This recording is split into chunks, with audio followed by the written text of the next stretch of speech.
Blog Talk Radio.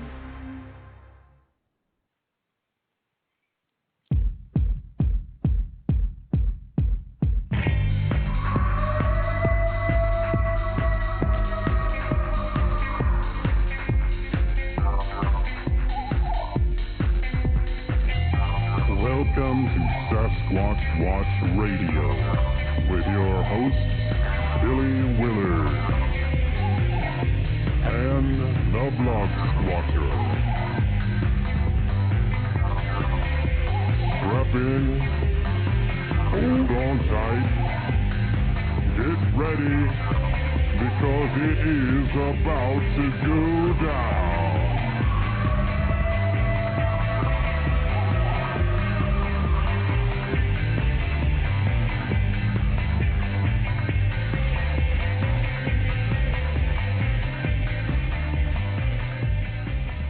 Hello, everybody. Today is Monday, January 26, 2009. Welcome to another edition of Sasquatch Watch Radio. We've got an interesting show tonight. This has been a subject that we've heard a lot of people talk about. A lot of people make claims. So we're going to have a habituation discussion tonight. Should make for a very interesting conversation. We certainly invite anyone who has heard stories, anyone who may currently have a habituation situation. Boy, that was a tongue twister, wasn't it, DB? It sure was. Habituation situation, man, that just flowed right out. That's good. But it should be an interesting show tonight. And before I forget, as I always do, I'll go ahead and tell the call-in number at the beginning of the show for those who might be listening live and not be in the chat room. That number is 347-237-5070. Again, it's 347-237-5070. Now, before we get into our discussion, first of all, I'm going to introduce my great and elaborate host, Mr. D.B. Donlin. Well, thank you very much. It's good to be here. How are you doing? I'm doing just fine. Feeling a lot better, and it's nice to breathe. Yeah. Don't have a problem breathing right now. That's a good thing. So what kind of news do you have for us today, Mr. Donlin? Well,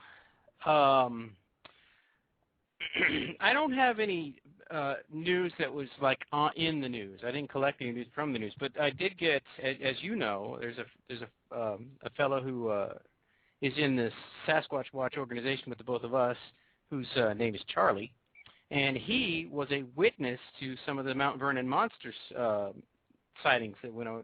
He didn't see it, but he was party to some of the activity that went on in 1979, and I collected his story, and I put that up on the Blog Squatcher, and then after that, somebody wrote in and said that he too had and he actually had a sighting after all of this was going on. But the thing that interested me was, at the time, I actually heard about the Mount Vernon monster in 79 or 80 or so, and all we heard was that people were hearing noises.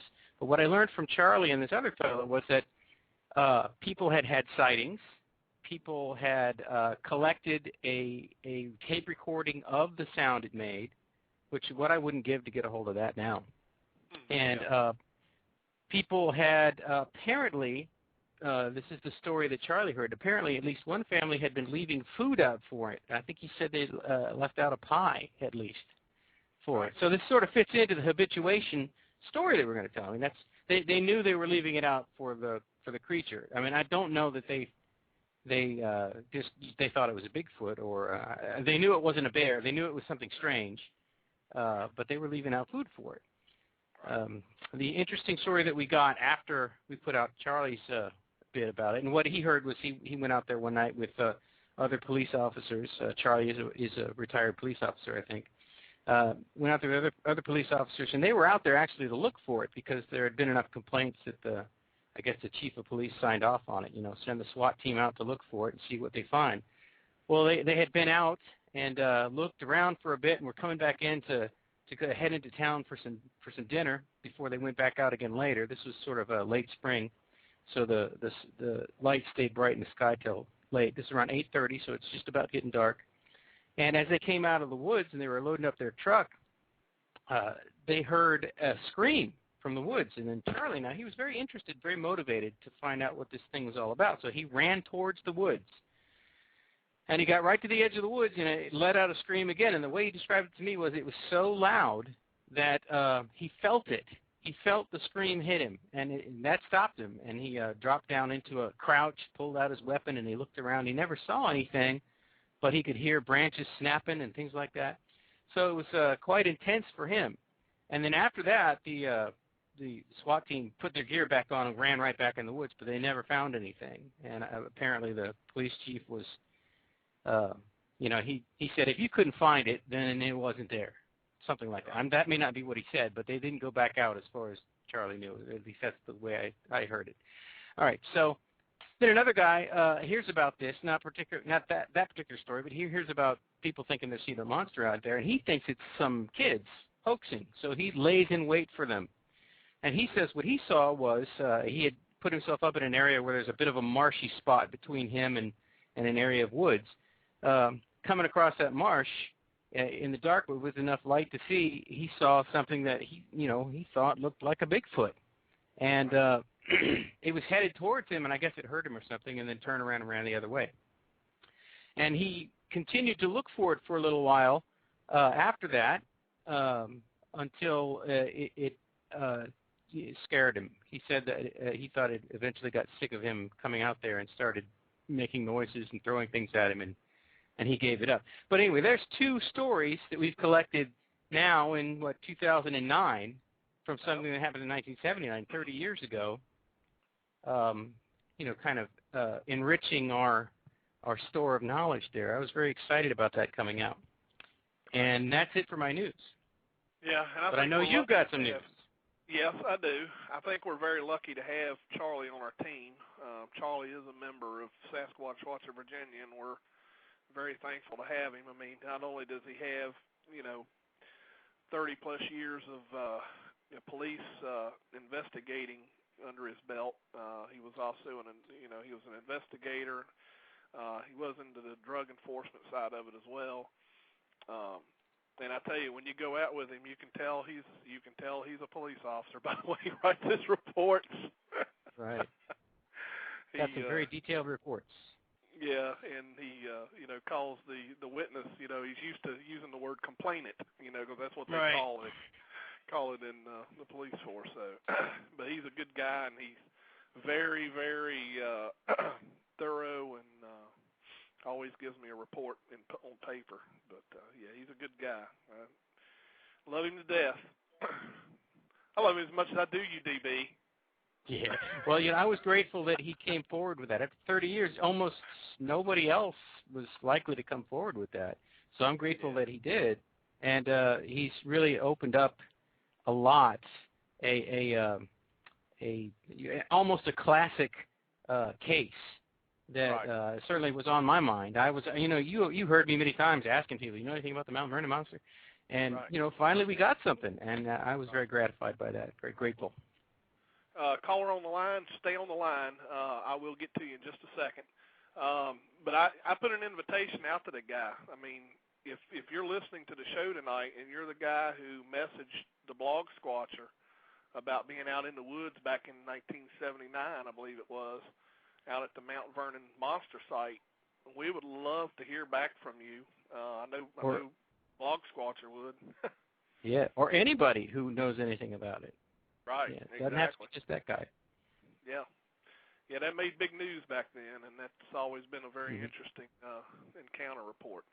I do have some news. One thing that we did just get this past week is we got an encounter report in from two teenage girls out in an area of Virginia called Nokesville, Virginia. These girls were in a vehicle driving down a particular road in Nokesville. They had a red Dodge Dakota in front of them, and as they were driving along, the red Dodge Dakota in front of them had slammed on the brakes. So they slammed on the brakes. They were right behind them, and in the headlights they see a creature. They said it was about 7 feet tall, dark brown colored hair. They saw in the headlights. They said that it once it was seen, it didn't turn around and walk forward. It actually walked backwards, back into the woods. I've interviewed both the witnesses. Both of them have no differences in their story.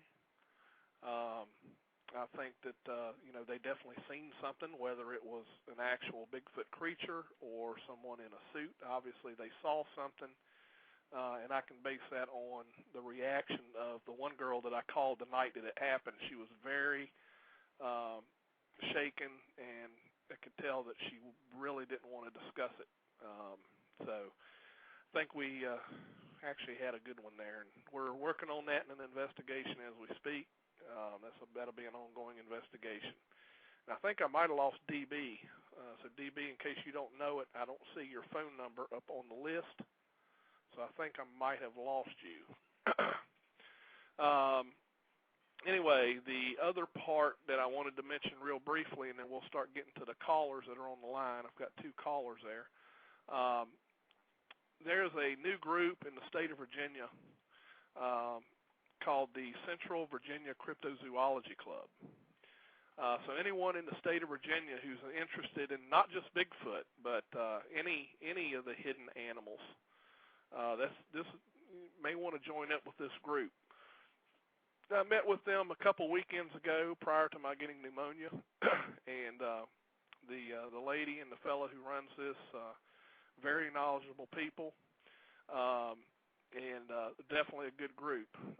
Central Virginia Cryptozoology Club, this is a description, is for serious cryptozoology enthusiasts and those who would like to learn more about the study of hidden animals. Cryptozoology, of course, is the study of and search for animals which fall outside of contemporary zoological study. Primarily, it is the search for living animals believed to be extinct and or the search for animals that fall outside of the zoological records due to incomplete evidence, but for which circumstantial evidence exists, such as myths, legends, or sightings.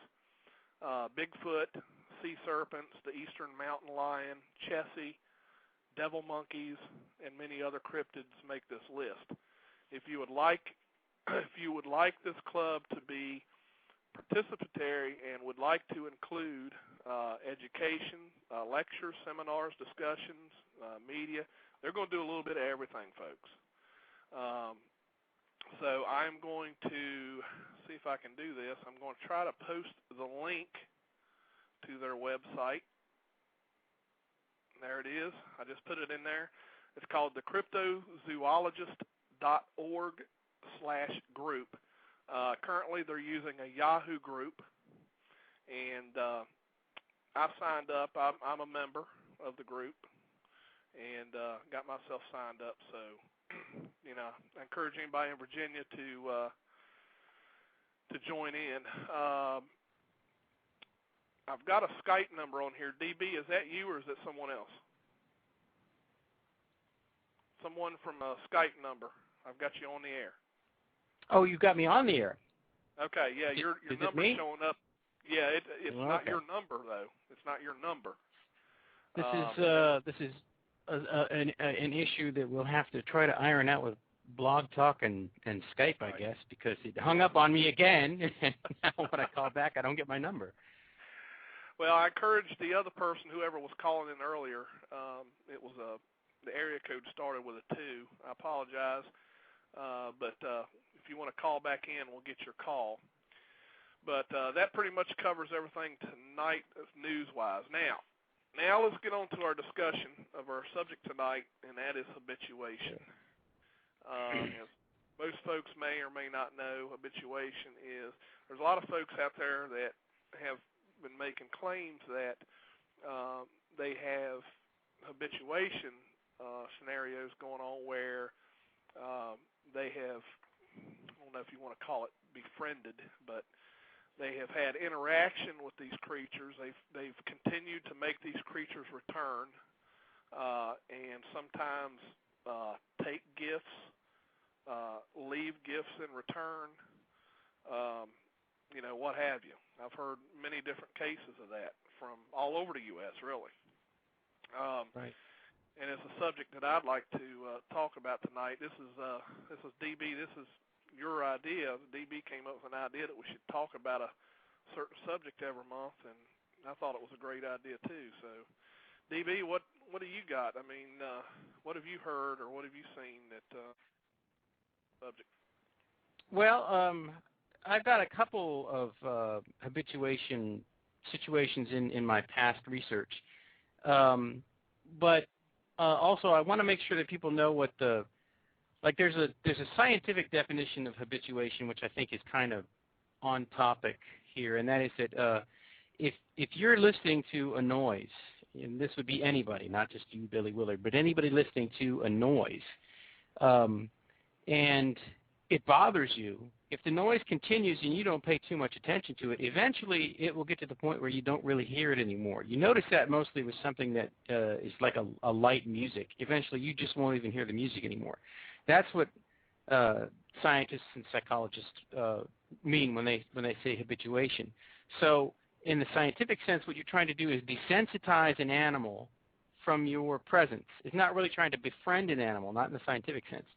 But there seems to be a different, and this is actually a technique that wildlife biologists can use in the wild so that they get close enough to things. And I think wildlife photographers use it also, so they can get close enough to these animals to study or take pictures of them.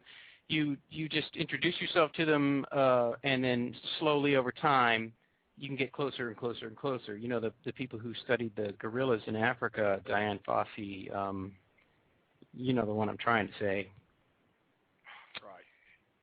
That lady, the lady who believes in Bigfoot, whose name has suddenly escaped me because I want to say it and I can't remember it. But somebody will type it in here any second now. You're talking about, they used it. Jane Goodall? Exactly. Yeah. The most obvious one is the one that I would forget naturally. They used that. That's what they used. They used habituation to get closer to the animals. Now that's something which, in the case of someone like Jane Goodall, it eventually turns into a befriending. You know, she could actually get really close to them and interact with them almost like she was one of them. But in Bigfoot world, which is what we're talking about now, it seems different. At least it seems different to me in the cases that I've heard of. And now, Billy, you and I have both been involved in what we thought was a habituation situation out near Culpeper. Now, I don't know how much of that was legit and how much of that turned out to be a hoax. You and I both have had things happen out there when the hoaxer wasn't there, so we think that there were animals out there. Yeah, I have no reason to doubt that there's anything out there. I mean, we've got other sighting reports, separate from that whole ordeal from people. For example, Bill Dringennis had a sighting, 2 miles from there. I mean, right. We know that there's been sightings out there of a Bigfoot-like creature. We have experienced, different things out there, like you said, even without the certain individual there. Right. So, I have no doubt in my mind that there's not something going on out there. And it is a very interesting place. So.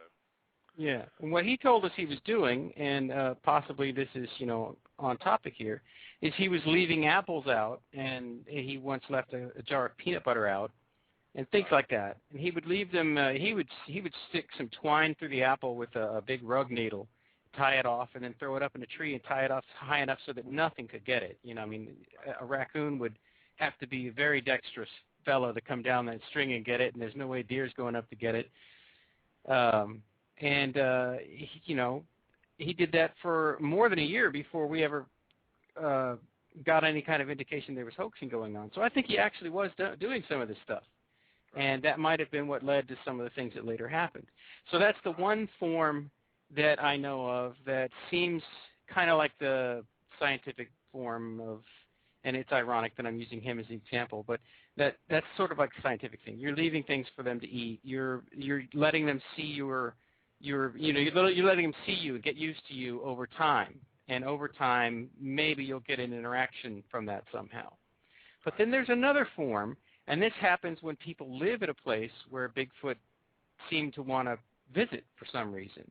And they don't necessarily mean to be leaving food out for them, but if you leave food items in your trash can, we know that a Bigfoot will actually, take advantage of that if it's safe. And in that form, and it's not really a classical habituation in the sense that they're attempting to do it, but it seems as if sometimes a habituation may happen. But I've had some difficulty with some of those. One is the infamous Kentucky case. You know which one I'm talking about? With the pancakes? Yep. Yeah.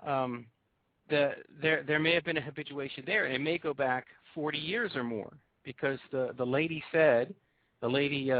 witness said that she learned to leave food out for these animals from her mother, and though they never spoke about it with each other, she knew what she was doing because she could see them out there, and she thought she would continue it, and she did continue it when she got to be old enough. So that's the story that she told, and that's an interesting kind of habituation when it's multi-generational, both in the human family and in the Bigfoot family. Unfortunately, in that case too, we don't really know how much of that is true. I mean, it could all be true, or it could have been part of an elaborate hoax. Whoa, good gosh, I just had all of a sudden a bunch of callers pop up. Wow. They all want to talk about habituation. You must have talked about something there, DB. Okay, caller from the area code 256. You're on the air of Sasquatch Watch Radio. This is Cliff, Bigfoot Dragnet. I was just calling up so I could hear you. I can't hear you online.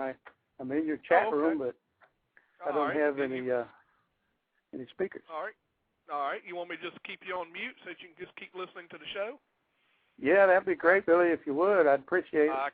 I can certainly do that. Thanks for calling in. I'll put you on hold, but you'll still be able to hear the show. All right, man. Caller from 662. I think that's Henry May. That would be me, guys. Hello. How you doing?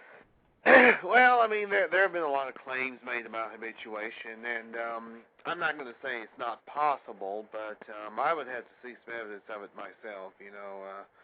I've never personally experienced it. I know people who have, and if they say that they had a habituation, I would tend to take it with a grain of salt. And then there are some in the chat who were a little bit skeptical of it, and that's fine. It's fine to be skeptical. I have not seen any proof of it. It doesn't mean it's not possible. It's just I have not, like I said, I have not seen any proof of it. Doesn't mean it's not possible. Yeah, I'm not going to. Obviously, I think if and a lot of the people who do or who do claim to be habituating this creature, a lot of times don't want any interference, which is understandable, okay, to a degree. They're probably afraid that anything they do have going on, you bringing somebody strange out may discourage any more interaction or whatever. But it would be nice to be able to get some type of proof of some type of a scenario like that. However you do it. But I do know that there's other people that are setting up, research areas with surveillance, and trying to encourage, something to come up. I wish them luck with that. I really do. But it'd be nice to. I really wish. I wish we could get something going like that. I really do. If it's really true and it's very possible, I would love to be able to get into a scenario like that. Yeah, but on the issue of evidence, we really don't have any evidence from anywhere. So it's not just that habituators don't turn over evidence. When you would think that they would have a prime opportunity to do it, and I agree that's a criticism, but nobody else is getting it either. So Right. It's a problem for everybody. We got another call on the line. I'm going to bring them on, too. Caller from the 936 area code. You're on the air. Hello, Billy. That sounds like Smiter. It is. All right. You're the one that we probably need to talk to. Well, I can answer some of your questions. All right. As far as evidence, I have put some evidence out there, and most people scoff at it or turn their nose up or say they simply can't see what I have in the photographs. The very first slideshow I put together, I put a picture of a billy chimp from the Billy Forest in Africa in there. And most people can't see that belly chimp in the photograph. Now, here's a hair-covered primate, black hair and gray skin, that most people are used to seeing because we see photographs of billy chimps all the time, or chimpanzees, rather. And most people can't see it because it was taken with non-professional grade photograph equipment. Now, is this an area where you have a habituation type situation going on? Yes. It is. Mm-hmm. Yeah, but that's not where the billy chimp was. You just introduced that to make that point, right? To contrast the fact that the pictures I have, you're not going to see them unless you know what you're looking for. Right. Well, tell us about some of the evidence that you've gotten that people weren't accepting. I heard that there were pictures, they couldn't see the pictures, but what else did you have that they didn't want to take? Well, I have recordings of them coming up to the chair and picking up the food that I left on the chair. I have recordings of them clacking rocks in the woods. How many stories have you heard of rocks being clacked? Yeah, Billy and I. Yeah, we just had that happen a little while ago. That was pretty interesting. Okay, and the rock clacking in the recorder has the Doppler effect because the rock clacking was moving around the recorder. It wasn't in one stationary position. Thomas, how do you know it wasn't somebody playing a prank on you? How do you know that? Because it's on 900 acres of land, and the only people on that land are my parents. And at 10 o'clock maybe it's one of them. Somebody could be Henry. Excuse me for just a minute. I'm still talking. At 10 o'clock at night, my parents are in the house watching the news when this happened on the recording. There's no one on that land. It's over 10 miles from the nearest town. There's no one walking around in the dark at night on that property because they run the risk of getting shot with a .357 Magnum from my father. Plain and simple. Okay. Well, how do you know I do have to admit, let me jump in here real quick. I do have to admit that Smiter does have a good point there. Okay, if you're dealing with 900 acres of land, the only nearby home is the home there that, would you say it was your parents or your grandparents? My parents. Okay. Likely they're probably not in the woods. I understand what you're saying, Smiter, because you have a situation there where it's probably very unlikely that there's anyone else out there in the woods. You do have to admit that the rock clacks and things like that. Me and DB have experienced that. Those are noted behaviors from other researchers, not from me. Right. No, like I say, we've heard, whether it's rock clacks, wood knocks. We've heard both. We didn't see what done it, but we have heard them and we have recorded them. So I'm not doubting that at all. The only thing that, in Smiter, your situation there is you have 900 acres of land, and I agree with you. The likelihoods of anyone being out there in the woods that time of the night on 900 acres of private property with no other houses around, you do have a good argument there. I won't deny that, and I'm sure DB. But it doesn't mean it was Bigfoot. It doesn't mean it was Bigfoot. I agree with you, Henry. Okay, don't get me wrong. I'm not disagreeing. It's just that and I think that's where the whole problem lies within the Bigfoot community is that Bigfoot community wants to see it. Well, Billy, you've got better equipment than I do, and you're more than welcome. I can provide a place for you and DB if he wants to come, a place to stay. And you're more than welcome to come out here and spend 2, 3, 4 weeks, if you can, on this place and see how big it is and how dense the forest is and see how many people aren't on the land. During the time I've been researching, my family's neighbors have 1,200 acres next door. to that, and one of them has had an up-close encounter. So I now have full access to an additional 1,200 acres. So I've got 2,100 acres I can play on total. Hey, DB, we just had an invitation. Yeah, we better get our travel arrangements worked out. Yeah. That's right. What state? Billy, I'm going to go ahead and take off. I'm going to hang up. I just wanted to call in and make a few points, about the habituation. Yep. Again, I'll go to the axiom that Carl Sagan used. Extraordinary claims require extraordinary evidence. And I'll just leave it at that. All right, thanks for calling in, Henry. No problem. What state is that in, Smider? It's in Texas. Okay, Texas. It's now is that close to the northeastern? Actually, no. I'm about an hour north of Houston. Okay. So I'm right on the edge of the Big Thicket and the Hill Country. Okay. So I know where you're at. Right. I know where you're at now. I was, as you know, was down there in Paris, Texas. So okay, I know about where that's situated. That's about 4 or 5 hours north of me, Billy. Yeah. And something else that I'll say is that, anybody can go to YouTube and type in Sasquatch Reflections, and you can see a slideshow from my first video. And the last picture in that video is from Shelley Williams, which is of a billy chimp in Africa, and most people cannot see the primate in that photograph. There's also a video of that primate called New Ape Species Found, where you can see that billy chimp move, and most people can see it at that point because the human eye cues in on movement faster than it does a still image. Right. But some of the photographs that I have, you can see eye sockets and eyeballs. Some of them you can zoom in close enough and they'll hold resolution well enough to where you can see the pupil and the color of the eye. Wow. Now let me grab this other caller real quick. I don't want them to hang on the line too long. Caller from the 321 area code. You're on the air. Well, hello everybody. It's Diane. Diane, how is things up in your new home? Oh, it's wonderful. It's beautiful. It's fantastic. I love it. Oh, you better be at that little get together up there when I come up to Washington. Oh, I'll be there. I'll be there.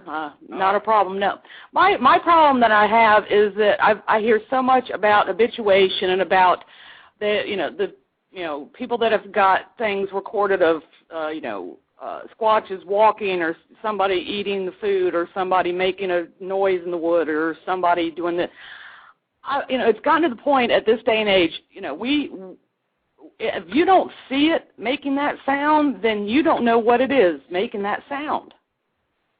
And so we as researchers have got to be a little more careful and diligent as far as saying something to the public in the way of I've got recordings of wood on wood, or I've got recordings of them hitting rocks together.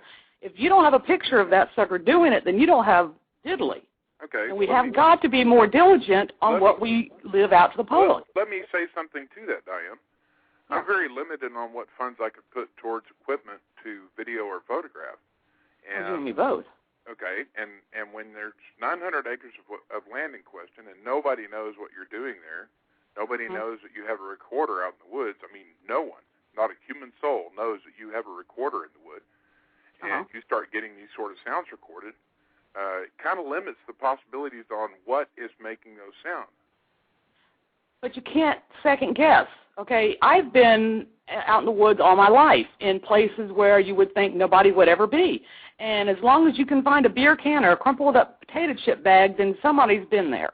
It could be anywhere from, and, I don't know how, things are, in certain other areas of the country. I know where I grew up at and the woods and the area I'm at right now, and the fact that when you've got kids and kids like the outdoors, they're going to go anywhere and everywhere they can go. So just because you've got 2 acres, 900 acres, or 12,000 acres, you can't definitively say that because it's private property that nobody's going to go on it. They may not be going on it to make sounds just to, get out, laugh out of, oh, those guys have, their equipment out. There's no telling who could walk across that property, and you don't even know they're crossing it. hobos, transients, just kids playing in the woods. You don't know, so you can't definitively say nobody's on the property. Okay, I'll Dan, I think you on hold on there for a second. Hold on for let me bust in here for a second. I think you've made a fair point, Diane, and I have often had to tell people that maybe we need to make a division in how we handle something like what Smiter is talking about. It is not evidence that would ever convince anybody who is not interested or who doesn't already believe in Bigfoot. It's not that kind of evidence. No, it's circumstantial. But it is something. It is something that could tell Smiter that he might have something there that he should be following up. So I would not, as you just did, say to him that he doesn't have anything, because he does have something. He has something. I didn't say he didn't have anything. I said you can't, just assume that because it's a private property that it is automatically, Squatch. That's what I'm pointing out. You have to be. We need to be more careful. Okay, let me address that point. Let's say that we have a sound. Now, this is one that Billy and I have heard before. There's a rock that hits the water, and it's obviously a very large rock, and it hits another rock when it hits the water. So you say to yourself, what can pick up a rock that heavy and throw it into the water and make that sound? We don't even think a person can do it, and we don't think a person was there. Now, if you're a Sasquatch researcher, you say, this is an area where I'm interested. I want to come back to this area because that might have been done by a Sasquatch. But if you're just going to say you don't know what did that, you're not suggesting that we say, well, maybe it was a werewolf or maybe it was another kind of monster we don't even know about. Oh, good God, no. Okay. No. Well, there are certain things that happen where it's either going to be a human being or sometimes it can't even be a human being. For instance, there's that one time when a good-sized log went straight up into a tree. There's no human being that can throw that thing up there. It had to be something that was stronger than a human being. We didn't see it, but I think those of us who experienced it are pretty safe in our guess that probably was done by a Sasquatch. Now, it's not proof to anybody else, but it's proof to us we've got someplace that we should be interested in. Okay, but then you also have to take into consideration just natural phenomena. Okay, a log can end up in a tree due to any kind of depending on the area. Yes. Let me straighten you out on that. The log was thrown into the tree while we were there. The log came while you were there and went up. Okay. Well, then that there you. In the tree. Okay, understandable there. That would be a very interesting, area to cover and go find out what the hell threw that tree there. If you were standing there, fantastic. Let me interject. I totally agree. Let me interject something here. The biggest problem I see with the Bigfoot community and the avid researchers is that they all claim to use the scientific method, yet the one big part of the scientific method that they seem to forget about all the time is postulating new theories. Based on probable, scientific evidence. Okay. You can't just, I can, go ahead. But wait a minute, I've got rocks being clacked in a recording, moving around the recorder, just 5 minutes after I walked out of the woods.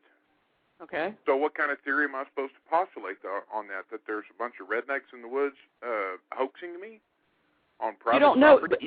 You can assume anything. I mean, unless you see who is actually doing it, why do you automatically want to assume that it's a Squatch? Because the possibilities are pretty remote that it was a hobo or a redneck or a homeless person walking around on that property. But the probability is still there. Oh, it's very that it could have been. It could have been a number of different things. I'm just saying, as researchers, we have to be more careful in, saying, okay, well, it couldn't have been a person because this is private property, or it couldn't be a person because I'm 50 miles, out in the middle of nowhere, so it has to be a Squatch.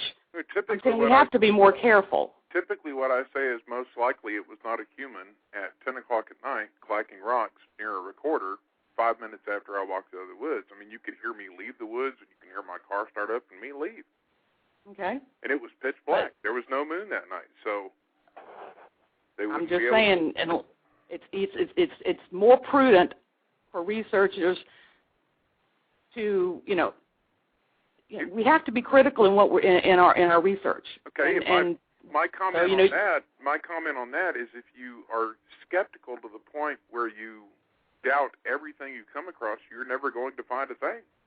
No, I've found plenty, but I go into it.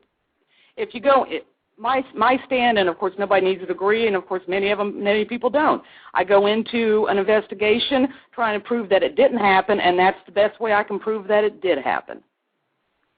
Okay. If you're going to be skeptical going into it, then you're looking for reasons that it's not a Squatch, and that's when you're going to find the proof that it is a Squatch. Okay. All right. Anyway, I'm done. All right, Diane. Well, I think we've taken up most of the time here, but I'll talk to you guys later. Okay, Diane. Bye. All right, thanks a lot, Diane. Now, we've gotten off subject. The subject is habituation. Everybody has valid arguments here. DB, do you agree? I mean, both sides have valid arguments. Well, yeah. I mean, that's the point I was trying to make was he doesn't have to, stop saying he thinks it's a Bigfoot. He should just understand that he can't prove it to anybody else with what he has right now. I think he's got a perfect right to say, I think it's a Bigfoot. And I think that when they get that reflex to say, no, you can't say that, I think that they're afraid of something. I'm not exactly what it is that they're afraid of, but I can't see any reason why you should be afraid of Smiter saying he thinks he's got a Bigfoot on his property. Right. And I have no problem people admitting. are. Right. It seems like most people are afraid of me saying that, and it also seems like I've taken more ridicule and contempt from people because of the things I've said since April of last year when I started going out in the woods than I have any type of, really, can you show us more? Can you tell us more? Instantly I get the you're full of BS comments. Yeah. Well, that's the other side of it. You don't have anything that will convince anybody yet, so you're going to get that. So if I were you, I wouldn't counsel you to stop talking to people because I think you have interesting things to say, and maybe not everybody will like to hear what you said, but I'm glad that we're hearing it. We know what's going on with you, but I don't think you have anything that will convince anybody yet. And until you do, that's probably you got to have tough skin to be in your position because that's I understand that, and I've had people come here that were saying, are you going crazy? And I'm like, well, you can go in the woods with me and find out for yourself, and they've had their own experiences while out in the woods with me.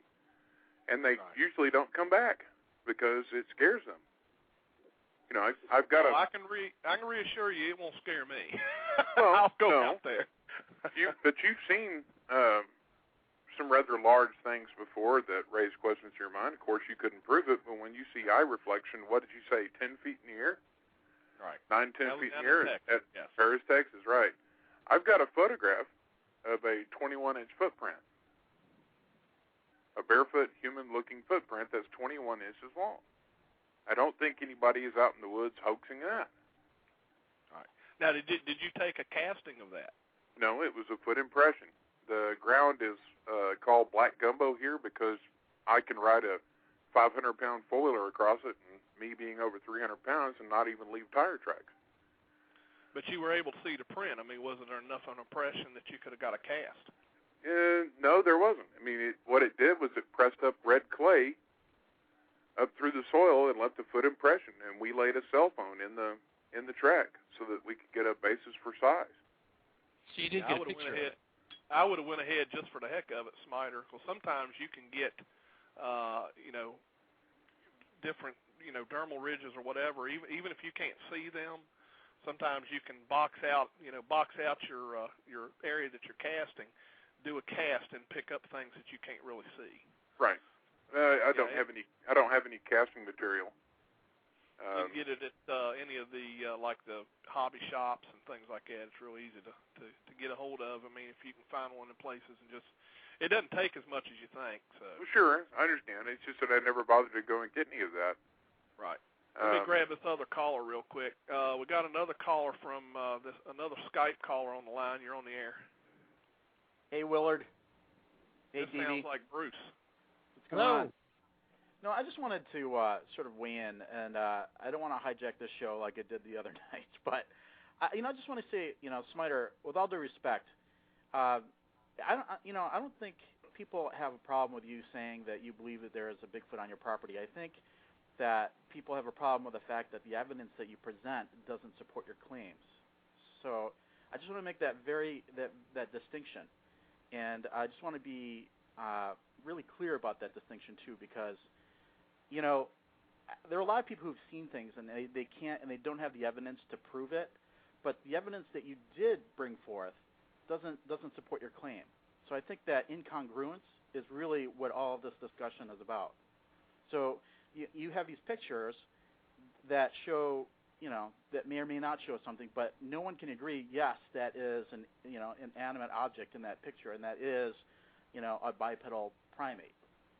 You know what I mean? I understand what you're saying, and I've said from the beginning I'm not out to prove their existence to the world. I'm just sharing what I have, and if people can see it, great. And if they can't, that's, you know, fine too. I'm not going to sit there and try to convince them. The whole reason I put the picture of the billy chimp in there was to contrast for people how hard it is to get a photogenic, which is what everybody wants, a photogenic photograph of a hair-covered primate that has different color skin. Well, but the problem is that's the sort of evidence that's needed in order to convince people. I know, and chances are you're not going to get that.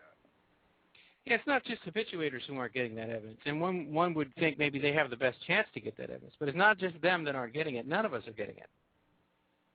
Right. We're getting, we're drawing a big nada. And I would just like to point out that the point that you made, Bruce, was the point that I made before. So I think you may have your don't listen to DB filter on right now, because that's exactly what I just said.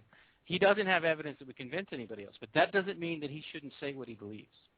No, but then again, I heard you when you said also that you got to be a little bit thicker-skinned about it, and this goes back to my point that actually that I shared with Don, and that is, claims. There's a vetting process for claims, whether you like it or not. So if you come out and you say, look, I had this experience, and here's the evidence I had to back that up, and people look at it and say, well, you know what, I don't see it. It's not because they're denying. It's not because they're trying to deny the existence of it. It may be that the evidence isn't conclusive enough. So, for example, when you if you're walking through the woods and you hear a log being thrown against a tree or something like that, all right, really the only thing you can say, and even not definitively, is that I think I heard what sounded like a log being thrown against a tree. If you go further and say, well, chances are there was a Bigfoot, I think then people will jump on your case, because that's a huge leap of logic to go from, well, I heard a tree or I saw a stick formation to that. Yeah, but what would you do as a researcher if you heard that log getting thrown against the tree? What would you do as a researcher? As a researcher, I would run to that area where I heard that log getting thrown against the tree. Right. You'd look for evidence, and chances are you'd probably go back to that area also. Right. There's a point that people like Smiter think that there's a disconnect, and that is that you will be interested in the evidence that he's describing if you find it yourself. And so he gets, people like that get upset. Why don't you like mine? The thing that they don't get is that, well, we can't, this is the kind of evidence that you can't believe unless you see it yourself. Yeah, but unless you experience it yourself. Yeah, but DB, what I'm saying is that even if you run over there and you saw a log lying on the ground and it looks like it was, freshly uprooted, you can't say that a Bigfoot did that. All you can say. Well, I didn't say that you could, but I did say that I believe you'll be going back to that area to check it out again. In other words, it will have piqued your interest, and that is, that's a valid thing that people just don't even. That doesn't even go into the equation. There are indications, and then there's evidence. Let's put it that way. What you might have there is an indication that this is an area I want to return to, and we've drawn this this line in the sand, which I think is very arbitrary. We cannot talk about those things which are indications. We just can't talk about them. And you're somehow bad if you do. But I just think that's arbitrary. I don't get it. Let me ask you another question. Where I've left food at before, I go back, and I'm not the only person to say this. I'm not even close to the first person to say this. I've found exactly where I left the food, the upper half of a turtle shell only, and wild turkey feathers on a different occasion. Where I left the food at. Well, might not have a wild turkey eating your food? No. It would have left. It would have made a mess, and it would have left different sounds on the recorder than what was there. I mean, what kind of sounds were on the recorder? Yeah, when you hear the bag of bread being lifted off the chair, and then you can hear it being torn open a few seconds later, and the smacking of gums, like a 3 or 4 year old child that you haven't taught to chew with their mouth closed yet. That's what you hear on the recording. And I believe that. Smider. I believe that there is that recording, and I believe you did see what you saw. But again, you can't make that jump to say that had to have been a Sasquatch. I just don't see how you can logically say that. Yeah, that's strange. Yeah, that may indicate that there's some foul play there. But you can't say, well, put together, there's a Sasquatch. There may be another reason for that. And that's why the other day when Don Keating came on the show and we were talking about tree twist, people jumped all over Don because when he suggested, that may have been another explanation for that. All I'm suggesting is that we have to, if we don't have this vetting process for evidence, then we will never get any credibility from the scientific community. We don't have any evidence. Well, all we've got are these indications, and we're not going to get the evidence until one of us can stick in one place long enough to outsmart one of them. But see, when you say it's an indication, you're basically putting a value judgment on that. You're saying that this is evidence, an indication of something, like Sasquatch or something. It's just evidence. It's just data. That's not any indication of anything. It just means... I don't know. See, I think that there's a difference between what you're saying, what you're articulating right now, and the experience you would have in the field. And that's what I'm driving at. There's a difference between what you just articulated and the experience you would have in the field. And the experience you'd have in the field, if you were presented with exactly what Spider just told you about, you would say to yourself, this is interesting to me. And now that you've said that to yourself, you also have to say to yourself, apparently, but I can't tell anybody about this. What I think we need to do is admit that we don't have any evidence. All we're chasing is, shadows in the dark. That's all we've got. And some of us are chasing shadows that will turn out to be a turkey or something like that. But that's all we've got right now. But no, DB, you and I agree on that. I agree that people should talk about their experiences. However, what I'm saying is that if you make that jump from data to conclusion without a logical link, people are going to be upset about that, and that's fine. But why can't he say, "I think I have Bigfoot on my property"? There's a lot of people that say that, and they're crazy. And say that. But you can't say that. Look, here's a picture of Bigfoot when it's not clear in that photograph that is a Bigfoot. Or you can't say that because I had some food missing off my doorstep that was eaten by a Bigfoot. You can say, I think I may have had a Bigfoot, and I think this evidence supports that claim, but you can't logically. There's no logical link. All right. That's all I'm saying. And anyway, I'll get off the phone. But all right. Thanks, Bruce. Thanks. Smiter, thanks for calling in. I'm going to try to get this show on the subject. We've only got 7 minutes left, and we really haven't touched a whole lot about the subject of the show.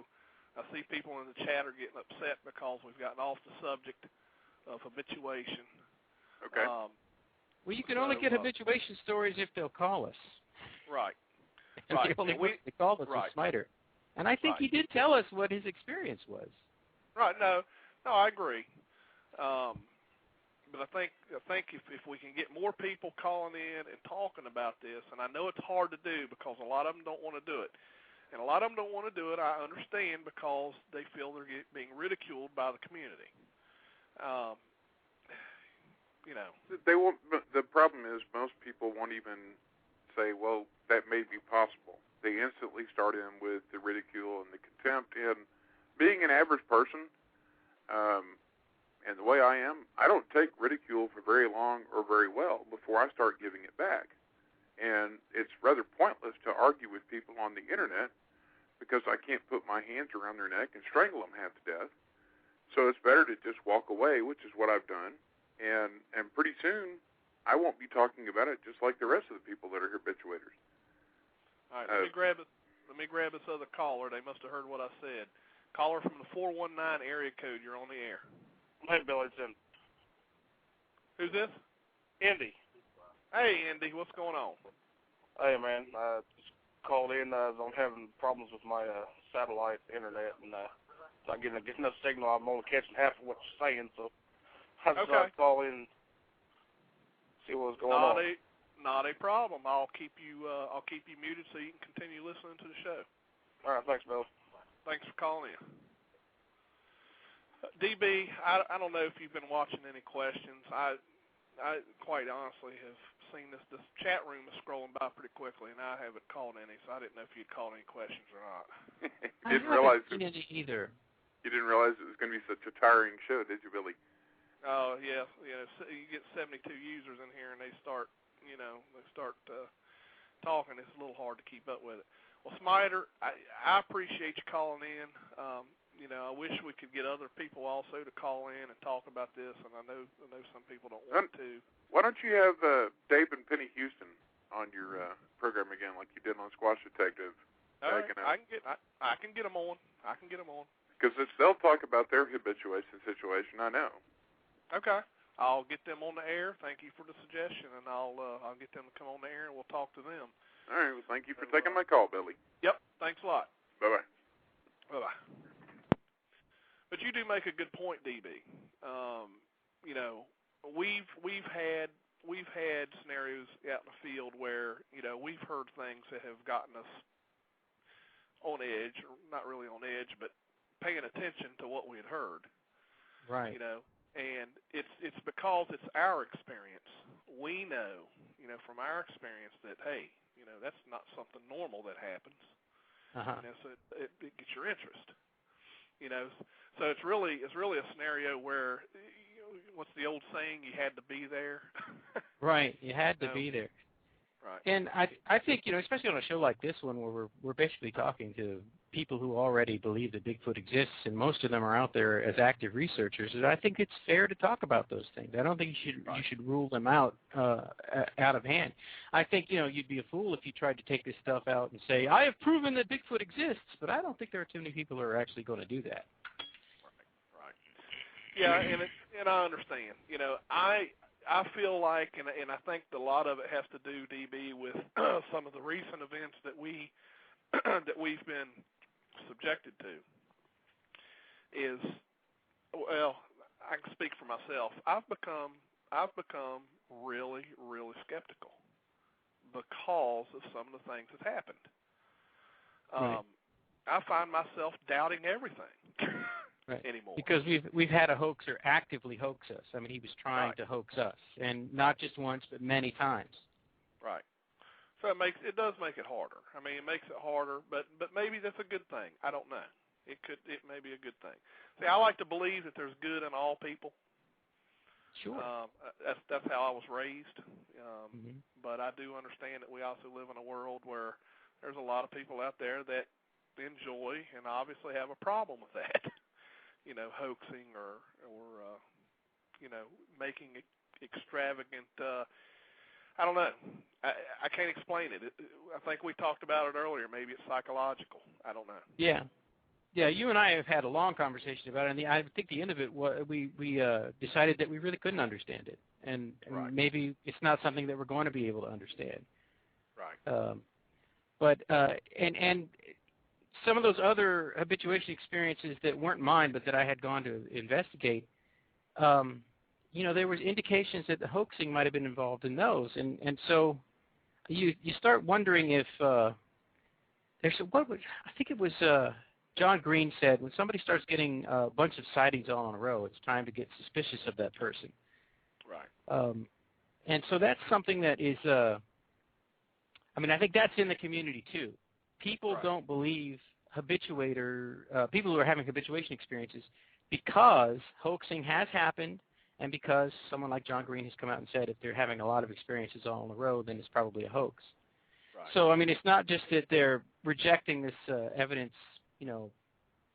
because they don't like the person who's giving it. It's also because there's sort of a tradition, if tradition is the right word, of being very skeptical about multiple claims of evidence. Right. Well, before the show goes off, we can continue this in archive, but before the show goes off, I just want to tell everybody about the lineup for next week. Next week we have a gentleman by the name of Rick Osmond. He was the fellow who called in the last week's show that I kind of put on the spot. Rick Osmond, he has investigated several sightings. He also hosts 2 Blog Talk Radio shows here. One of them is called Oopa Loopa Cafe, which I need to figure that one out. I need to check that one out and see what that's about. And he's got another show called Unraveling the Secrets. So we'll have him on the show next week, so everybody tune in to hear the sightings and things that he's been investigating. And that should be an interesting show. Thanks to everybody who tuned in tonight, and I apologize we got off subject just a little bit, but we'll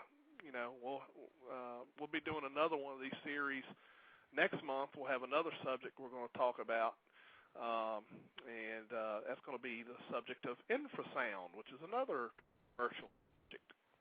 Yeah. So we'll be doing that next month. So thanks everybody for tuning in. We're going to continue this into archive all right, DB, go ahead. I was just going to say it was inevitable that it would sort of branch off the way that it did, because that's the way people feel about the habituation scenarios. And the fact is that none of the habituation scenarios have produced evidence that would convince anybody else. And unless you go there and you spend some time there, and even sometimes when you do, what's the Carter Farm case? There's that famous Russian fellow who went and spent some time there. Do you remember which one that was? That was Igor, I believe. Yeah. Igor. He spent some time there, and he was convinced. But most other people have decided that there was a lot of hoaxing going on there. So even if you go, it's not necessarily the case that you're gonna know what you're looking at. Apparently. Right. Yeah, I'm just letting everybody know that we're continuing this in archives. It's a touchy subject. It really is. I mean, I have to admit it, and it's hard to discuss, because so many people, I believe, look at these stories as being, fairly tall tales, so to speak. And it's hard for them to believe that someone is having repeat visits or repeat visitations by a creature that we know has been elusive from the main public for years and years. Mm-hmm. But I'm not going to deny and say that it's not possible. Sure, it's possible. It could be very well possible. I haven't been lucky enough to have a site where we may have a site in Catharpin. We're not sure. It seems to be returning, but that isn't necessarily a habituation scenario, since it's only been going on for a short period of time. So. Right. Yeah. And of the, do you know of any habituation scenarios that I haven't heard of that you might want to talk about? Because I got at least one more I could mention, but let's see what you got there. I have had communications with folks that claim that they've had repeated situations. However, as most of these turn out, they wish you not to discuss it. I have had a conversation with someone in Texas, but because to my word, I can't discuss it. Don't get me wrong, it's very interesting. The person has told me these things. It is very interesting. No, it's not Smiter. But it is very interesting, some of the things that that we've discussed. But again, they're not interested in, and they haven't. This particular person has never publicized any of this information, and they simply want to, they'll discuss it. He discussed it one-on-one with me, and I'm not going to divulge the information since he asked me not to, and I promised him I wouldn't. But it is very interesting. And I'm sure you've got an interesting one too, DB. Well, I also have heard from somebody, in this case is in Mississippi, who doesn't want publicity, and I'm familiar with some of the evidence, but none of it would be convincing. There's some audio files that are very clear, but unfortunately, when I check them, they're close enough to a dog or a coyote that it really doesn't prove anything. And that's the state of all the evidence we have. There's very little evidence that we have that is really persuasive. And I think outside of some of the best footprints, the casts of footprints that were found in locations where hoaxing is very unlikely, we really don't have a lot of good evidence from anything. But what we're hoping, this is what researchers hope, the researchers who will even entertain the idea. What we're hoping is that some good evidence will come from one of these habituation situations. Yeah, we got a caller that's still kind of on hold listening to us. I'm turning on the callers that I've got on hold. Somebody wants to speak, and I think it's Bigfoot Dragnet. All right. Yeah, I'm sitting here crying. I was sitting here crying. I wanted to talk so bad. Well, start talking. Oh man, I'm ignorant sometimes, and I'm going to expose how inexperienced I am too. But this is the first time I've heard about habituation with the Bigfoot. I've not heard any stories about it at all. So I want to kind of get clarified. So I learned something here tonight. This has been very interesting to me. Habituation, it means that you have an individual who has habitual or repeated sightings of the same creature or multiple creatures on his or her property. Is that what you're saying? Yeah, that's the one kind. That's when a family has many experiences with Bigfoots, and there's also the added thing where they are leaving something out for it, whether intentionally or not. Like it could just be your trash, so they're coming for the trash. But the other kind is when a researcher goes to a location that he thinks is likely, and he starts leaving things out and spending a lot of time there. That's another kind of habituation, much more like what Jane Goodall would have done. Yeah, okay. She, well, that's what my next question was. The families that cohabit with these things, are they considered habituators? I think after they come forward, that's the category that we generally would put them into when we're talking about them. All right. Well, I tell you what, there's a lot. There's a whole lot more than you think. People out there who claims that these things continue to visit their property. There's a lot of folks out there. Yeah, well, I think on these type of people, if they're telling, like that one you mentioned that you don't want to talk about because you promised him not to, but if you would befriend that person and try to be a habituator with him, you just might wind up with some good pictures and video, audio, or whatever. I mean, if we were smart, wouldn't we take advantage of this situation if it's a true one? Well, it's been done. It's been done in a couple of places that I know of. These I don't have anything to do with them now. One of them is in the Kentucky situation place. They did that for more than a year, but I'm not aware that they got any evidence from that the researchers got any evidence. So the witnesses got more evidence after they had allowed the researchers to take over the site. They got it. It's like they said, the Bigfoot followed them to the place that they went, so they got more evidence that way. So it's really a question. But I know that you were trying to say something, so I'll shut up here. Who, me? Well, Billy has disappeared. No, I'm here. No, I wasn't saying nothing. I think he was getting ready to say something. Oh, go ahead. Well, I wasn't really getting ready at that moment. I wanted to just get it clear in my mind as to what you were talking about. I was getting the gist of it, but to be honest with you, the Snyder gentleman wasn't clear on what he was saying, even though he was very articulate and had a wonderful voice for radio, which I wish I had. And, he should get his own show, I guess. But tell him to call mine sometime. I'd like to have him on. All right. Well, I'll tell him to do a search for Bigfoot Dragnet, and he should be able to link right into you and listen to your show. I'm sure he'll call in. Yeah, I'm afraid half the people in your chat room won't come over though. He does seem to have enemies. He seems to have they enemies were in the chat room. pretty bad. Yeah. There must be some history I don't understand. I don't listen to the radio shows very often. I don't have that kind of time. I only have about an hour a week, and I spend it here. Yeah. I must be missing something. I don't have that kind of time either, but they seem to all know him from somewhere, and I don't get to listen. I just got my internet back tonight, so this is the first show I've gotten to listen to since I've had my internet back in my house. I've been going to Wi-Fi even to do the show, and it's just been driving me nuts. But they finally got it fixed tonight, and so I'll be try to be more of a regular on these Bigfoot shows because I love listening to this stuff. It's just great. You learn a lot. Well, go ahead and give a plug. We're still on archives, so go ahead and give a plug to your show. Tell us what day it comes on, what time, and all that. All right.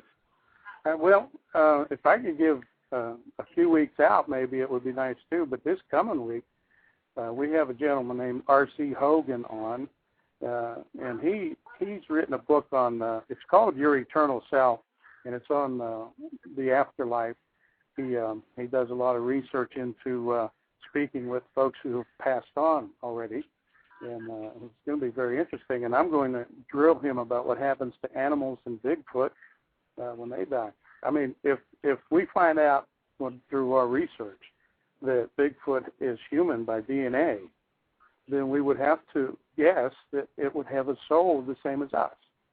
And we don't even know if dogs and cats don't have souls. I mean, they have lives, but we assume they don't because there's no salvation for them. They don't have sin, according to the religions of the day. So I would have to ask if they do have a soul. Did Jesus forget somebody, or did we forget somebody? And all our religious jargon that we have out there. But he's going to be on here this Saturday and discussing all that stuff, and I'm really interested to see what he has to say about the animal life in the afterlife. And, all right, so your show's on Saturdays. Yeah, Saturday at 2 o'clock, and that's every Saturday at 2 o'clock. We are thinking about moving it, but right now it's going to be there for the foreseeable future. Then we're going to have a lady joining us as a guest host from here on out, Eve is her name, Evelyn, and she's going to start the 7th of February, and she's going to come on and tell her stories and talk about her experiences for the first day. And then we have on the 21st and 20th of February 2 nights of camping down at the Black Thing's home, where the Black Thing has been reported to be habituated. Oh. Yeah, I learned a new word today, There you go. Yeah, so they, of course, over 40 years have seen this thing from time to time, and other ones too from the descriptions that are given. And so there is a family living down there in this creek ravine that runs for about 10 to 15 miles long. And so we'll be camping there, having 2 campsites. There'll be about 14 of us. We'll be broadcasting live Friday night and Saturday night. Friday night will be 11 o'clock. Saturday night will be at 9 o'clock at night. So I really appreciate you letting me plug those. And it was a great show tonight. Even though some kind of soured on Smiter, I really enjoyed it, and I learned quite a bit. Well, thank you so much. Appreciate having you on. Well, I'm appreciated being here, and I hope to see you many, many times in the future too. So I'm going to go catch my bedtime and get me some sleep. All right. Well, thanks a lot. Glad to have you. All right, man. Appreciate it, and we'll talk to you soon. Bye-bye. Okay. Now, I understand that Indy's still on the line. Indy, what do you think, man? Oh, dude, I don't know. This whole situation thing is, I don't know. I think it could be possible, but then, there's no real proof of nothing. Right. If these people have these things on their farms, on their properties so frequently, and they see these things, why no video? Why no clear pictures? Why no solid evidence? Especially, how can you get evidence of something that's, that can teleport to different places? Right. Yeah, I know. That's another thing. Teleportation and stuff like that. That's a whole nother subject. But yeah, I have heard it said by other folks that one of the explanations as to why they have no pictures is because these creatures seem to think that a camera is a weapon. Yeah, I've heard that, and I've heard that that these creatures are telepathic and they know that you want to take the pictures, and I've also heard the whole thing of how I can't think of who it was. It was Native Americans that used to think that a camera would steal your soul. Right. Correct. Yeah, I've heard that story. That the Bigfoot creatures think that they're going to try and they're trying to steal their souls, and it's just a whole bunch of stuff. Yeah, the thing I think that makes this so difficult is first of all we're discussing a creature that has yet to be proven to the world. First of all. Exactly. Secondly, when you start bringing in some of the strange theories and some of the strange things that are the claims, it makes it that much harder to accept because, first of all, we haven't even proved they exist yet. And to bring something strange in kind of makes it even more difficult, I believe, for some people to accept.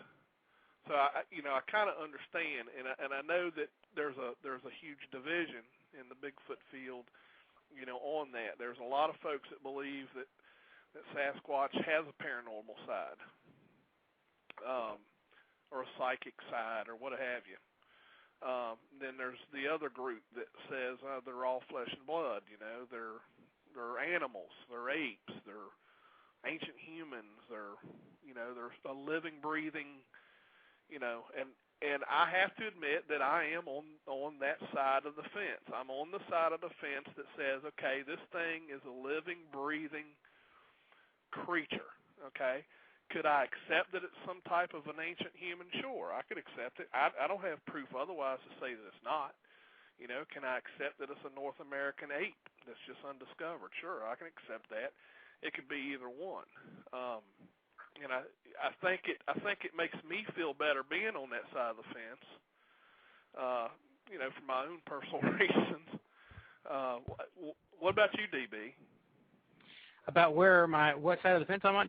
My problem is that I will entertain any idea, but right. Just like the word entertain implies, I let them come in, have a little party, and then they all got to leave. So at the end of the day, I don't really have a certain belief. I mean, the only thing I know is that my direct experiences have led me to understand that there is something, and it is big and it is heavy. It is so heavy that it's heavy like a horse or heavy like a bull. That's how heavy it is because of the sounds that I heard behind me. So I know that. I know that it's big. I know that it's heavy. I know that it has a smell. I know that it affects the woods and trees around it because it breaks things. You can hear it breaking things. But if you were to ask me what other qualities it has, well, I don't know because I haven't observed them. I haven't even seen it. I've seen some footprints, but other than that, I mean, I have no other way of saying what it is. The one thing that I have observed that struck me as odd, and I've heard this from other people also, is that it has this ability to make an awful lot of noise when it wants to, and then when it doesn't want to make that noise anymore, it can go dead quiet. And somehow it can get through the thickest briars that you've ever seen. It goes right through them, and then, you try to go through them, and you'll be all day trying to get through that stuff. Those are a couple of things that I have directly observed and experienced, and it makes me wonder, could there be some other explanation for this? I don't know. I mean, the guy's hairy. He's not wearing clothes, but he's got hair. Shouldn't his skin catch on the briars? But somehow he gets right through them. Yeah, maybe he's just thick-skinned. I don't know. I really don't. I couldn't, like I said earlier, that my internet, we're running on satellite internet, and we're under a winter storm advisory, and we're supposed to get like 6 to 8 inches of snow tonight, so my internet's not coming in that great, and I couldn't hear everything that was going on. But who was that was talking so long? That was Smiter. Okay. Now, wasn't he saying that he recorded some sounds out in the woods, and he definitely says it's Bigfoot? Well, I didn't hear him say he definitely says it's Bigfoot. I heard him argue with people who told him that it couldn't be, or that he should not say that it is. Now, has anybody else heard him say, because that's been said that that's what he said, but has anybody else heard him say this is definitely a sign of a Bigfoot? But we don't know because they aren't on here to tell us anymore. Right. Well, he was. I have to admit he was being very suggestive that it could be, but I have to admit I didn't hear him come out and say that's what it was. But I think that's kind of a semantic point. We're talking about the way people present what they're presenting. To me, I ignore that most of the time, and I just listen to the facts. I mean, the facts I got from him are that he got And I've heard his audio clips, and they're interesting. They would make me interested in that location, but they don't prove anything. And his pictures I have not seen, but if they are what they've been described, I would say, you know, maybe they're interesting, but they don't prove anything. If it sounded like I objected to something throughout this, you know, Smiter versus a number of people in the chat room, it was that altercation. I didn't think it was necessary. If Smiter presents himself like a deacon from church, or he presents himself like a gutter bum who can barely talk, but he presents the same evidence to me, the evidence is what's important, not his presentation. And I don't even really want to engage the presentation from somebody most of the time, you know. Right. Well, I think what's happened, just to get you up to date, DB, is I think he has forwarded the pictures that he says that he has. He's forwarded those pictures to certain individuals within the Bigfoot field, which in turn the people have looked at those photos and claimed that they can't see anything other than, you know, shadows within the trees, right. or, you know, tree got stumps. blob squatches, basically. Right, yeah. right. You know, and he says that you have to be able to, you know, you have to know what to look for. That's the words he used. You got to know what to look for. Well, see, that's a big problem I've got right there. You know, if you have to point out something to somebody, you know, if they can't just look at the picture and say, "Oh my God, it's what it is," you know, I mean, why? You know, unless, well, I'm kind of studying my words here, but you know, if you got to picture something. You know, if you're going to show it to somebody, make sure it's a damn good enough picture that you don't have to say, you know, well, look here, see the outline of the head, right. see this, see that. You know what I'm saying? Well, I agree with you as far as standard of evidence goes, yeah. I mean, if he sees something in it and he thinks that that's an area that he's interested in, then that's all well and good. But if he wants someone else to believe him, they have to be able to see it, too. They can't be coached to it. It has to actually be there in the picture. And there are a lot of people out there now who have these pictures. Mostly it's the pictures, and there are some others who have sound files that are the same way. And they are convinced of what they've got. And they become sort of like proselytizers, like they're trying to convert people to the one true picture. Yeah. And that can be annoying, and that might be what people are reacting to. And if Smiter's doing that sort of thing, if he would take my advice, he would just stop it. I mean, if you're convinced by the picture, that's good. But if you show it to somebody else and they're not immediately convinced, then it's time to put that picture away and get the next one. Right. I mean, that's one of the rules that I picked up from somebody else one of my first times in the field, and I thought it was a really good rule. He was sitting down, this person, this rather famous fellow who will go nameless, and somebody said, well, I found a footprint. And he said, will it knock my socks off? And they had to agree that it wouldn't. So he wouldn't get up and go look at it. That was it. Well, if it isn't going to knock his socks off, he doesn't want it. Yeah. Right. My whole point I thought that was a good standard. I've only been in this since 2001, so what, about 7 years, 8 years now. Mm-hmm. You know, and, you know, I've learned real early on that if you don't see it do it, you know, if you don't, you know, it's like a lot of these recordings. I mean, they sound great, and they're, you know, a lot of them can't be explained away. But, you know, you can't go around saying this is a definite Bigfoot recording if you don't see the preacher rear its head back, breathe in with its huge barrel chest, and let it roar, you know. Yeah, but I've heard that same argument made by people who seem to want to just wave away all of the sound evidence as if it's irrelevant and you shouldn't waste your time doing it. Now, I agree with you that you're never going to know what made that sound if you don't get a visual on it while it makes the sound. But I don't think that we should then go to the next step and say, so therefore sound evidence is worthless, because I don't think it is. It may be that we're taking recordings now that in the future we'll have other ways of, you know, looking into those recordings, you know, things that haven't even been invented yet, that will give us more information than we can possibly see in it now. I think we ought to collect those things, and if people want to say, I think that's a Bigfoot, I think they should be clear about saying, I think. It's me that thinks it. I'm not saying it has to be, because that obviously gets people really upset. Say, I think that's a Bigfoot. I think that's fine. But what they should also accept is that no one else is going to take that evidence, because it isn't good evidence by itself. Right, exactly.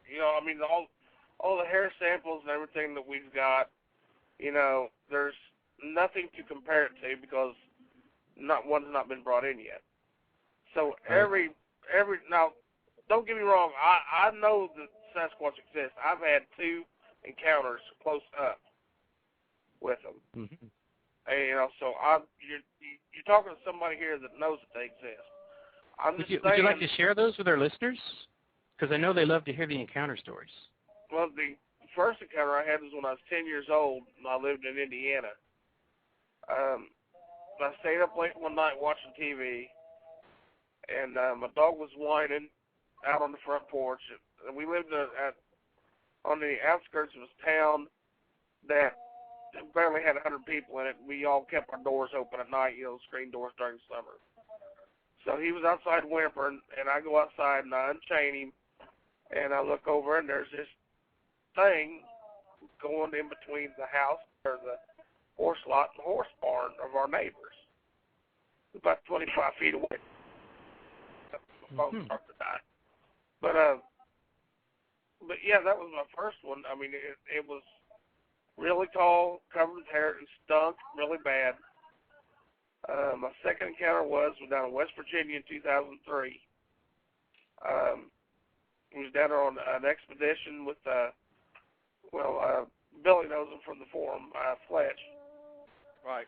And Billy knows the story because I put it on the board down there. But yeah, we was within at least maybe 40 yards of one there. They did come up on our camp, and we was sitting around a campfire. We were just talking. And I caught a glimpse of it, and there it was, And you were talking about earlier how quiet they are, how they can move without being heard if they wanted to. That's absolutely true. Because he went through that brush and them weeds and everything else and did not hardly make a sound whatsoever, that I heard anyway. Mm-hmm. Yeah, these things seem to be very quiet. I know Tom L. up in New York. That's the one thing that really stuck out in his mind, and he's always repeating and talking about it, is how he saw that thing run through those woods in New York and he didn't hear a thing. And it kind of freaked him out pretty bad. Yeah. But I hear a lot of descriptions like that. Well, guys, I just wanted to call in and listen to your show for a minute because I'm sorry about the internet messing up, and just wanted to call in. I hadn't listened to too many of your shows, Billy, before I had to take off. But all right. Well, I appreciate you calling in, Indy. All right. Take it easy, bud.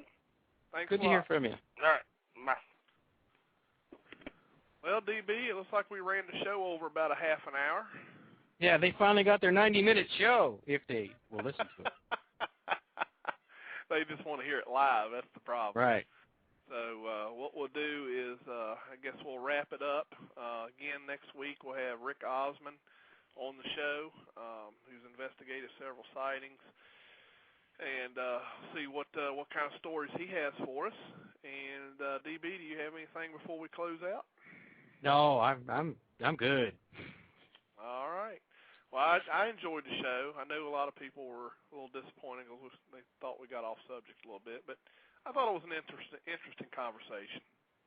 Yeah, it was. To me, it was an interesting conversation. I'm gathering now. I've gotten an email. I'm gathering that there's a history, and it's the history that I'm not aware of. That people don't like hearing so much from Smiter because they've heard it all before. Blah blah blah. So maybe there's something there. But I enjoyed hearing it. It's the first time I'd heard some of the things that he had to say, and I enjoyed hearing it. Right. And I thought that, at least we got one guy who says he's got a habituation going on our habituation show.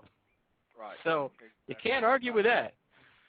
Yeah, that's what we were supposed to discuss. So anyway, well, DB, thanks again for coming on and helping me out. No problem. And I know we probably missed a lot of questions in the chat, and we apologize. It was just kind of interesting, and we were really glued to listening to what people were saying. So. Yeah, when I'm involved in a conversation like that, we probably should get somebody else to watch chat because I know I missed like almost all of it. Yeah, we probably did. So, folks, we apologize if we missed any of your questions. Next time we'll have a third person for the chat. Yeah, we'll figure out a way to do that. There's got to be a way of doing it. So. All right, then. All right, DB, thanks a lot, and thanks, everybody, for tuning in, and we'll see all of you next week.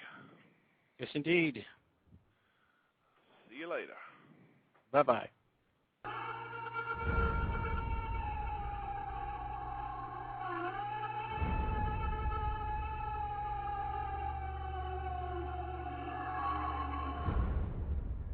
A legend silently stalks the forest around the world, leaving giant man-like footprints in its wake. Skeptics scoff, while the true believers search for the answers, and those who have seen it will never forget.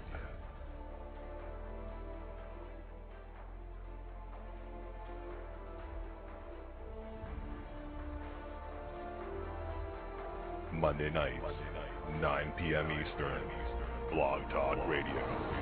Billy Willard and the Blog Squatcher present Sasquatch Watch Radio.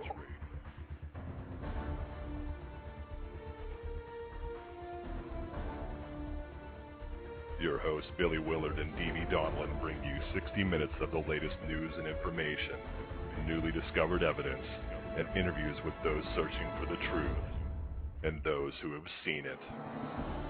Do you believe? Want to know the truth? It's out there waiting. Monday nights, 9 p.m., Blog Talk Radio. Sasquatch Watch Radio. Sit down, hold on tight, get ready, because it is about to go down.